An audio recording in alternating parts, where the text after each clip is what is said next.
Salam. Bugün səninlə paylaşdığım mənbəyə əsaslanıb alfa kişi anlayışını biraz necə deyim, dərindən müzakirə edirik. Salam. Bilirsən də bu termin çox vaxt müəyyən stereotiplərlə yüklənir. Amma baxıram sənin mənbən deyəsən buna bir qədər fərqli yanaşır. Gəl baxaq bu materialda əsas diqqət nəyə yönəlib? Hansı xüsusiyyətlər önə çəkilir? Bəli, terminin özü, yəni mübahisəli tərəfləri çoxdur. Amma mənbənin yanaşması maraqlıdır həqiqətən. O, alfanı daha çox daxili keyfiyyətlərlə bağlamağa çalışır. İlk növbədə var, özgüvən məsələsi. Özgüvən? Amma bu bildiyimiz o təkəbbür deyil ha. Daha çox öz dəyərini bilmək.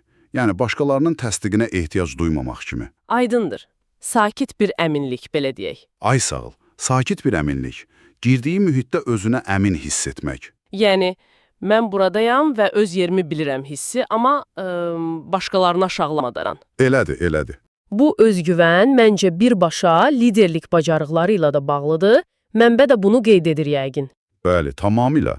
Qərar verməkdən çəkinməmək, məsuliyyət götürə bilmək, insanları motivasiya etmək, bunlar bir-birini tamamlayır da. Hə, elədir. Və burada maraqlı olan odur ki... Çox maraqlı bir məqam var ha. Mənbə gücü aqressiya ilə, yox, sakit və nəzarətli olmaqla bağlayır. Bax, bu fərqlidir. Sakit və nəzarətli, yəni necə?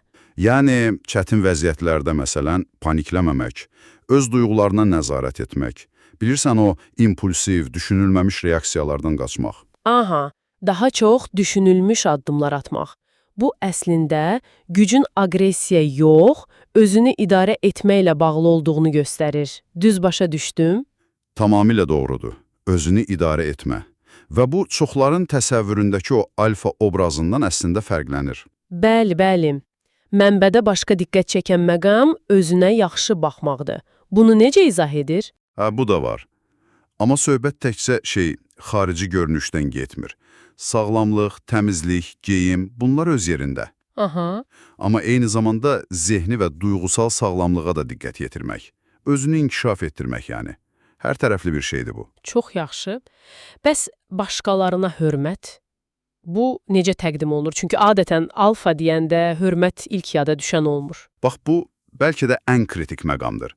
Mənbə vurğulayır ki, əsl güc, əsl alfa, necə deyim, təzyiq göstərən alçaldan deyil, əksinə anlayışlıdır. Anlayışlı. Bəli, insanlara dəyər verir. Təkəbbürlü deyil, amma özünə hörməti var. Bu çox vacib bir ayrımdır. O məşhur maço stereotipinə tamamilə ziddir. Ay sağ ol. Bax, bu çox kritik fərqdir. Deməli, mənbəyə görə güc və hörmət bir yerdə olmalıdır, hətta güc hörmətdən gəlir bəlkə də. Elədir, məncə də. Və bu hörmət praktikada yaxşı ünsiyyət qurmaq bacarığında özünü göstərir.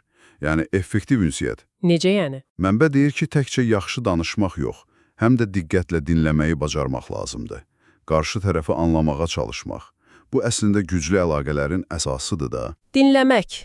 Bəli, bu çox vaxt unudulur. Həqiqətən. Bütün bunlar da sonda gəlib müstəqillik anlayışı ilə tamamlanır. Müstəqillik. Yəni, öz həyatını özünün idarə etməsi, başqasının təsdiqinə, icazəsinə ehtiyac duymaması, öz hədəflərinin olması və onlara çatmaq üçün səy göstərməsi. Yaxşı, onda belə çıxır ki, bütün bunları birləşdirsək, mənbənin əsas mesajı nə olur? Alfa olmaq nə deməkdir bu yanaşmaya görə? Bax, mənbənin əsas arqumenti belə deyim, odur ki, həqiqi güc və təsir o xarici dominantlıq nümayişindən, aqressiyadan gəlmir. Bəs nədən gəlir? Daxili nizamdan, özünü tanımadan, tarazlıqdan və ən əsası, başqalarına dəyər verməkdən, hörmətdən qaynaqlanır. Yəni, mənbə çox aydın şəkildə bu anlayışı sərtlik, kobudluq kimi mənfi şeylərdən ayırır. Onu daha çox yetkinlik, məsuliyyət, daxili güc kimi təqdim edir. Bəli, tamamilə. Beləliklə, sənin bu materialın əslində alfa kişi anlayışını bir növ yenidən çərçivələməyə çalışır. Onu özünə inam, məsuliyyətli liderlik, özünü idarə etmə, hörmət, müstəqillik kimi daha müsbət keyfiyyətlərlə təsvir edir. Tam olaraq. Bu, həqiqətən də o geniş yayılmış təsəvvürlərə bir növ meydan oxuyur. Düzdür. Və bax, bu məqamda maraqlı bir sual ortaya çıxır.